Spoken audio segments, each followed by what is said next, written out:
Kuna kolabo ambazo zinapotangazwa tu, mashabiki wanajua kabisa hii lazima itakuwa hit. Na moja ya kolabo zilizokuwa na matarajio makubwa ni ile ya Alikiba na Mbosso.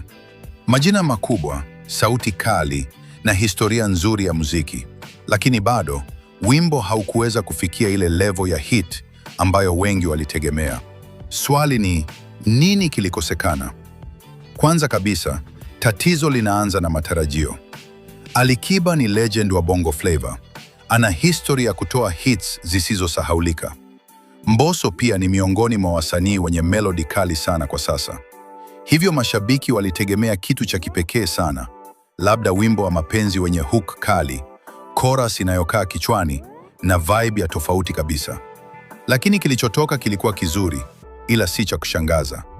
Ni kama ulikuwa wimbo mzuri, lakini haukuvuka mipaka ya kawaida. Jambo la pili ni kukosa utofauti wa sauti. Ukisikiliza wimbo, unaona kama ni formula ambayo tumeisikia mara nyingi kwenye Bongo Flava. Beat iko sawa, melody iko poa, lakini hakuna kitu kinachokufanya useme hii ni mpya. Kwa kolabo kubwa kama hii, mashabiki walitegemea experiment, labda fusion ya mitindo au production yenye twist ya kipekee. Lakini badala yake, wimbo ukaingia kwenye mstari wa nyimbo nyingi zinazofanana sokoni. Pia kuna swala la chemistry kati ya wasanii. Sio kila kolabo ya majina makubwa inakuwa hit. Wakati mwingine, sauti zinaweza kuwa nzuri peke yake, lakini zikikutana hazitoi ule magic. Kwa wimbo huu, kila msanii alifanya vizuri kivyake, lakini hakukuwa na ile connection ya kusisimua kati yao. Ni kama kila mtu aliimba verse yake vizuri, lakini hawakuunganishwa kwa nguvu kama timu moja. Kitu kingine ni promotion na timing. Siku hizi, sio muziki tu, ni namna unavyouza.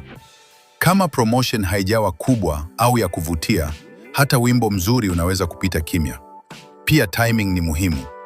Kama wimbo umetoka wakati ambao kuna hits nyingi kali zinatawala charts, inakuwa ngumu kucompete na kushika nafasi juu. Kwa ujumla, wimbo wa Alikiba na Mbosso sio mbaya, ni mzuri kusikiliza.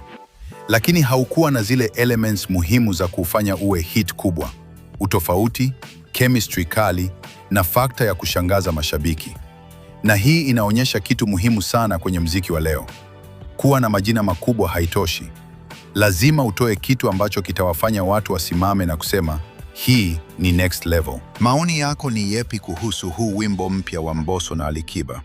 Pia kumbuka kusubscribe kwenye channel hii ili usipitwe na taarifa zinazoibuka.